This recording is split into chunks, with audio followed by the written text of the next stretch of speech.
हर कृत्या अपने सनातन के लिए हो, अपने देश के लिए हो। और जैसे कि कथा के बीच बीच में मैंने आप सभी से ये निवेदन किया था कि 2024 आने वाला है, उसी राजनेता को चुने जो अपने धर्म और अपने देश के प्रति निछावर हो। निवेदन है आप सबसे कि अपने बुद्धि विवेक का प्रयोग करके ऐसे राजनेता को चुनाए कि जो हम सबका हित सोचे, अपना हित नहीं, अपने परिवार का हित नहीं, अपने संबंधियों का हित नहीं, अपितु पूरे समाज, पूरे प्रदेश और पूरे देश की बात करें। उस नेता को हमें चुन करके पुनः उच्च पद पर आसीन करना है। बोलिए भारत माता की जय। नमः पार्वती पतये हर हर महादेव। आज जितने भी हमारे राजनेता हैं, ज्यादा वो अपनी बात करते हैं। मानस में एक चौपाई आई है कि सोचिए नृपति जो नीति न जाना, जेहि न प्रजा प्रिया प्राण समाना। वो राजनेता सोच लिया है, जो राजनेता केवल अपनी बात करता, अपने परिवार की बात करता है। सोचिए नृपति जो नीति न जाना और जेहि न प्रजा प्रिय प्राण समाना। तो जो प्रजा से प्रेम करता हो, समाज से प्रेम करता हो, देश से प्रेम करता हो और उस जगदीश्वर से प्रेम करता हो, ऐसे ही प्रेमी राजनेता को चुन करके पुनः उच्च पदों पर उन्हें आसीन करना है। तो अपना दायित्व निभाएं। छोटे से प्रलोभन के लिए, छोटे से लालच के लिए अपने मत का दुरुपयोग नहीं करना है। बोलिए शंकर भगवान की।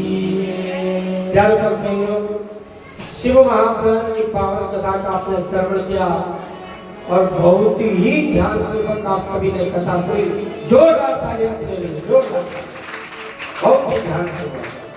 और सुननी भी चाहिए, क्योंकि आज अगर आप चाहें कि शाम की 4 बजे हमें कथा सुनने के लिए मिल जाए तो नहीं मिलने वाली है ना, क्योंकि आज 1 बजे तो भंडारा का शुभ आरंभ हो जाएगा। तो विशेष करके भोलेनाथ की तो जितनी कथा कह दे कम ही कम है। हरि अनंत हरि कथा अनंता, कहानी सुनाई बहुविधि सब संता। हरि अनंत हरि कथा अनंता और कहानी सुनाई बहुविधि सब संता। तो बंदो, भगवान की कथा कभी पूरी नहीं हो सकती, इसलिए जितना हो सके साल साल में आप सभी ने कथा सुनी। और आज हम विशेष करके कितने ज्योतिर्लिंग हैं? 12। कितने? बोले 12 ज्योतिर्लिंगों की चैव महात्म्यम भक्तुम वर्षे सतेरपि शक्यते न मुनि श्रेष्ठा तथापि कथयामि। सूत जी महाराज सनक आदि ऋषियों से कहते हैं कि ऋषियों, सैकड़ों वर्षों में भी 12 ज्योतिर्लिंग की कथा पूरी नहीं पहुंच सकती है। इसलिए मैं संक्षिप्त में आपको वर्णन सुनाऊंगा कि सौराष्ट्रे सोमनाथम च श्रीशैले मल्लिकार्जुना, उज्जैन्यां महाकाले ओंकारे च ममलेश्वर, केदारो हिमवत्पृष्ठे दाकिन्या भीमशंकरा, वाराणस्यां च विश्वेशे त्र्यंबको गौतमी तटे वैद्यनाथस्थिता भूमो नागेशो तारुका बने सेतु बंधे च नामेशो कृष्णेशे शिवालय। द्वादश ज्योतिर्लिंगों में सबसे पहला ज्योतिर्लिंग का नाम है सोमनाथ। क्या नाम है? बोलिए सोमनाथ महादेव की जय। सोमनाथ जी का जो उत्पत्ति स्थान है वो सौराष्ट्र देश है। कौन सा देश है? सौराष्ट्र। और इस शिवलिंग का महात्म्य सर्व पापात् प्रमुच्यते। अगर किसी को चर्म रोग हो जाए, कुष्ठ रोग हो जाए, ऐसा व्यक्ति अगर सोमनाथ जी के दर्शन करता है और सोमनाथ जी का जलाभिषेक करके उसका का पान और अपने ऊपर सिंचन करता है तो कुष्ठ रोग इत्यादि जो बड़े भीषण रोग हैं उन रोगों से उसे अभिष्ट फल की प्राप्ति होगी और वो रोग शांत हो जाएंगे। दूसरा जो ज्योतिर्लिंग है वो मल्लिकार्जुन है। क्या है? मल्लिकार्जुन। ये श्रीशैल स्थान में है। कहां पर है? श्रीशैल है मल्लिकार्जुन। प्यारे प्रेमियों, जननी गर्भ संभूतम कष्टम नाप्नोति वेदनम। जो जीव मल्लिकार्जुन का दर्शन करता है और मल्लिकार्जुन ज्योतिर्लिंग की यात्रा करता है उसे धन की प्राप्ति होती है, रोगों से मुक्ति मिलती है, कामनाओं की पूर्ति होती है और विशेषकर उसे फिर से कभी मां के गर्भ में ना आना पड़ता है, नहीं आना पड़ता, यानी उसे मोक्ष की प्राप्ति हो जाती है। बोलिए मल्लिकार्जुन ज्योतिर्लिंग की। तीसरा है महाकालेश्वर। कौन है? महाकालेश्वर, जिन्हें महाकाल कहते हैं। और ये कहां पर विराजमान है? उज्जैन नगरी। क्या है? उज्जैन नगरी कि महाकालेश्वरो नाम शिवाख्यातस्य भूतले तम दृष्ट्वा भवेत् स्वप्ने किंचित् दुःखमपि विजा। भगवान महाकाल के दर्शन करने से स्वप्न में भी कोई दुख नहीं मिलता है और महाकालेश्वर ज्योतिर्लिंग अपमृत्यु को, अकाल मृत्यु का हरण करने वाले हैं। ये कहते कि काल भी उसका क्या करेगा? जो भक्त हो महाकाल का है। तो महाकाल का जो भक्त होता है महाकाल उसमें अपनी कृपा और करुणा बरसाते हैं। चौथा शिवलिंग जो ज्योतिर्लिंग है वो ओंकारेश्वर है। क्या नाम है? ओंकार में इनका प्रतिष्ठान है। सभी मनोकामनाओं की पूर्ति और मार्गदर्शी वसेन ही। कहते हैं कि इस ज्योतिर्लिंग के दर्शन करने से भी जीव कभी मां के गर्भ में नहीं आता है, अर्थात उससे भी मोक्ष की प्राप्ति हो जाती है। बोले ओंकारेश्वर महादेव की। पांचवा ज्योतिर्लिंग हमारे उत्तराखंड में केदारेश्वर महादेव। बोले केदार बाबा की। इनका उत्पत्ति स्थान कहाँ है? हिमालय। कहाँ है?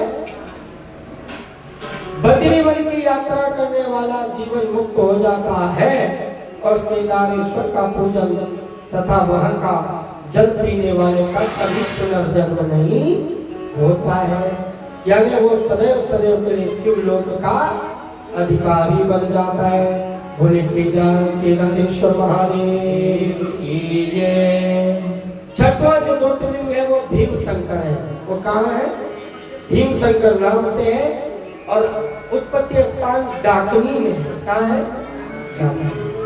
दीनहीन तथा दुखियों के विपत्तियों का नाश करने का सामर्थ्य भीमशंकर महादेव रखते हैं। बोले भीमशंकर महादेव की। प्यारे प्रेमियों, सातवां जो ज्योतिर्लिंग है वो विश्वेश्वर है। कौन सा है? विश्वेश्वर। कहाँ उत्पत्ति स्थान है? काशी में। कहाँ है? बोले काशी विश्वनाथ महादेव की। हजारों पाप करने के पश्चात इतना नहीं कि जीव पाप का आचरण करके भूत बन जाए, पिशाच बन जाए, वह काशी विश्वनाथ के दर्शन करने से सब पापों से विमुक्त होकर के मोक्ष को प्राप्त करता है। क्योंकि सुना होगा आपने कि जो काशी में मृत्यु को प्राप्त होता है उसे मुक्ति सहज में मिल जाती हो, चाहे कितना बड़ा सा बड़ा पापी तो न हो। बोले काशी विश्वनाथ भगवान की। आठवां जो ज्योतिर्लिंग है उनका नाम है त्र्यंबकेश्वर। क्या नाम है? और इनका जो उत्पत्ति स्थान है वो गौतमी तट है। गौतमी के तट पर है। जो भक्ति पूर्वक इनका दर्शन, इनका पूजन और इनको प्रणाम कर लेता है वो सभी पापों से मुक्त होकर, और जो त्र्यंबकेश्वर महादेव है वो संपूर्ण कामनाओं को देने वाले और परलोक एवं मोक्ष को प्रदान करने वाले भोले त्र्यंबकेश्वर भगवान की जय। नौवां जो ज्योतिर्लिंग है उनका नाम है वैद्यनाथ। क्या नाम है? वैद्यनाथेश्वर। और इनकी जो उत्पत्ति का स्थान है वो चिता भूमि है। सभी पापों से मुक्त हो जाते हैं उनके दर्शन करने से। बोले वैद्यनाथेश्वर भगवान की। फिर 10वां जो ज्योतिर्लिंग है वो उनका नाम है नागेश्वर। क्या नाम है? इनका उत्पत्ति स्थान द्वारका वन में है। तीनों लोगों की संपूर्ण कामनाओं को पूर्ण करने का ये सामर्थ्य रखते। बोले नागेश्वर भगवान की। 11वां ज्योतिर्लिंग की स्थापना स्वयं भगवान श्री राम ने रामेश्वर के रूप में करी। और इनका उत्पत्ति स्थान सेतुबंध में है। कहाँ है? सेतुबंध में। इनकी स्थापना तभी की जब भगवान समुद्र में पुल बनाने के लिए उतरे थे। बोले रामेश्वर भगवान की। 12वां ज्योतिर्लिंग घुस्मेश्वर है। शिवालय में इनका उत्पत्ति स्थान है। पूजन और दर्शन करने से जीव मात्र मुक्त और मोक्ष को प्राप्त कर देता है। बोले घुस्मेश्वर महादेव की जय। बंधुओं, जब जब जीवन में समय मिले तो कभी न कभी जीवन में ऐसा समय मिले तो जरूर इनके दर्शन करने के लिए जाना चाहिए। अपने लिए साल में एक न एक तीर्थ चुन लेना चाहिए कि साल में हमने इस तीर्थ में जाना है, और जाना भी चाहिए।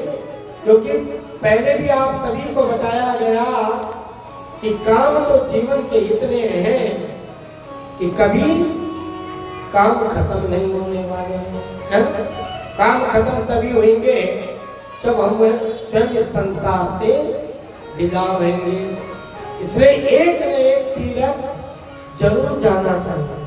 जरूर आप बद्रीनाथ चले जाओ, केदारनाथ चले जाओ, वृंदावन चले जाओ, द्वारिका चले जाओ, है ना, हरिद्वार चले जाओ, स्नान करके आ जाओ, है ना। तो हरिद्वार में कौन आ रहा है भागवत कथा सुनने के लिए अगले महीने? है कोई तैयार? अरे पंडित जी क्या करें, दूर की बात हो गई। कहाँ की बात हो गई? दूर की बात हो गई है। कहीं दूर नहीं है आजकल। अभी ना हरियाणा के पास रायपुरानी से भरोली गांव होता है। 5-6 बार मैं वहां भागवत कथा करके आया। तो एक बार रायवाला में उनियाल परिवार में भागवत कथा चल रही थी। फेसबुक में उन्होंने देखा कि पंडित जी हरिद्वार के नजदीक भागवत कथा कर रहे हैं। कहाँ कर रहे हैं? हरिद्वार के नजदीक। फोन आया, पंडित जी वहां से हरिद्वार कितनी दूर है? मैंने कहा बस शुरू है हरिद्वार। रायवाला हरिद्वार में कितनी दूर है? बोले हम कथा सुनने आ जाए। मैंने कहा आ जाओ। अब मैंने सोचा कि होंगे 2-4 लोग होंगे एक गाड़ी। आप यकीन करो 10 गाड़ियां आ गई। कितनी गाड़ियां? पहले उन्होंने हरिद्वार में स्नान किया। स्नान के बाद कथा के टाइम पे आए तो पांडाल आगे से ज्यादा 19 से बढ़ गए। और उनकी श्रद्धा देखो। हरियाणा में दूध घी खूब होता है ना, तो दूध की ठेकी, दही की ठेकी, यजमान ने कहा कहाँ से आए? मैंने कहा हरियाणा से। अभी भी उन्होंने सुना कि हरिद्वार में कथा होने वाली है, बोले पंडित जी हम भी आ सकते हैं? मैं कहा आओगे तो एक दिन वहीं रुकना, क्योंकि वो लोग उस दिन भी उसी दिन चले गए थे। मैंने कहा आप आओ, गंगा स्नान करो, कथा सुनो, रात्रि विश्राम करो, दूसरे दिन कथा सुनो और फिर जाना। बोले पंडित जी हम जरूर आएंगे। तो जब लोग कहाँ पंचकूला रायपुरानी से आ रहे हैं, तो आप यहाँ परम बिहार से नहीं आ सकते क्या? आपके लिए कौन सी दूरी होगी? आना है आप लोगों ने। पंडित जी को सूचना दे देंगे और सोशल मीडिया पे भी इस सूचना को दिया जाएगा। YouTube चैनल में हमारा आचार्य देवेंद्र पोखरियाल नाम से, किस नाम से? वृंदावन में जो कथा हुई थी अभी पिछले साल नवंबर में, कुछ कथा के लिंक उस चैनल में भी है। जम्मू कश्मीर नौसेरा के बाद धनदानी से भी कथा लाइव हुई थी, उस कथा के भी कुछ अंश उस चैनल में है। कहीं भजन कीर्तन होते तो कभी कभी हम डाल देते हैं, तो उस चैनल को जरूर आपने क्या करना है? सब्सक्राइब, लाइक करना है। और आगे की कथाओं को आपको सूचना उस चैनल के माध्यम से भी दी जाती है भक्तों को। तो बंधुओं विचार बनाना है, और कथा हरिद्वार में होगी तो जरूर एक न एक दिन आप आना है, सादर आमंत्रित है।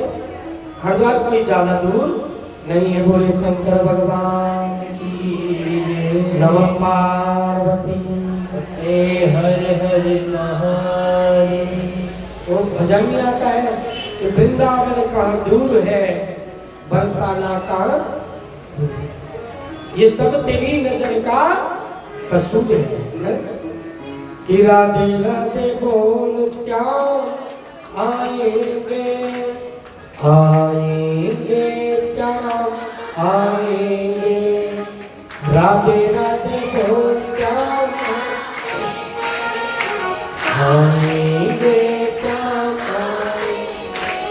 वो वृंदावन कहाँ दूर है, बरसाना कहाँ दूर है, ये सब तेरी नजर का कसूर है। राधे राधे हो, राधे राधे बोल श्याम आएंगे, आएंगे श्याम आएंगे, राधे राधे बोल श्याम आएंगे, आएंगे श्याम आएंगे। बहुत सुंदर कीर्तन करना, जोरदार तालियां सभी, क्योंकि ये संकीर्तन तभी बनता है। कीर्तन तो इंसान अपने आप गा लेता है, लेकिन संकीर्तन तब बनता है जब सब लोग हैं। संकीर्तन कब बनता है? जब सब लोग गाते हैं, है ना? आप सभी लोगों ने बहुत उत्साहपूर्वक कथा का श्रवण किया, मनन किया। जिन ज्योतिर्लिंगों का आपको नाम के माध्यम से कथा सुनाई गई थी, उनकी उत्पत्ति कैसे हुई, तो संक्षिप्त रूप में आज 12 ज्योतिर्लिंगों की उत्पत्ति की कथा सुन करके और शिव महापुराण के महात्म्य का श्रवण करके कथा को विराम दिया जाएगा। बंधुओं, पहला जो ज्योतिर्लिंग है उनका नाम है सोमनाथ। क्या नाम है? दक्ष ने अपनी 27 कन्याओं का विवाह किसके संग में किया? चंद्रमा के संग। किसके संग में? जो नक्षत्र है, जिन नक्षत्रों के आधार पर चंद्रमा की गणित करके राशि का निर्माण होता है, तो उन 27 कन्याओं का विवाह जब दक्ष ने चंद्रमा के संग में कर दिया। चंद्रमा 27 पत्नियों में जो रोहिणी नाम की पत्नी है, जो रोहिणी नाम का नक्षत्र है, जिसमें ठाकुर जी का क्या हुआ था? प्राकट्य हुआ। भगवान कृष्ण का प्राकट्य रोहिणी नक्षत्र में बुधवार था। और कौन सी तिथि थी? अष्टमी। भादव के महीने की अष्टमी। और समय क्या था? रात के 12 बजे। तो जो रोहिणी नाम की पत्नी है, उन 27 पत्नियों में सबसे ज्यादा प्रेम किसे करते थे? रोहिणी। होता है कि हर इंसान इंसान का परम दायित्व है कि परिवार के जितने सदस्य हैं सबके साथ सम व्यवहार करें। क्या करें? उससे एक दूसरे के मन में कोई द्वेष जन्म नहीं देता है। प्रेमी तो है, आप परिवार में सबसे एक जैसा प्रेम करेंगे तो सारा प्रेम परिवार में आपसे वैसे प्रेम करेगा। लेकिन चंद्रमा रोहिणी से ज्यादा प्रेम करते हैं।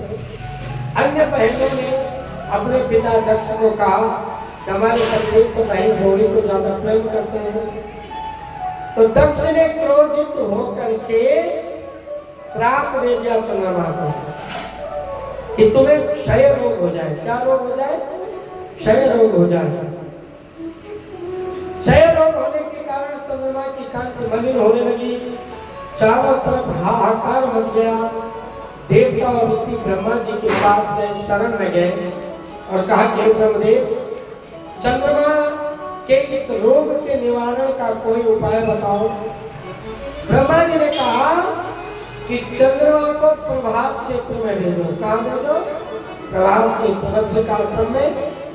वहां पर वो स्वयं अपने हाथों से शिवलिंग का निर्माण करें और उस शिवलिंग के निर्माण के बाद उस शिव की आराधना करें। चंद्रमा ने प्रभास क्षेत्र में जाकर 6 महीने तक मृत्युंजय मंत्र का जाप किया।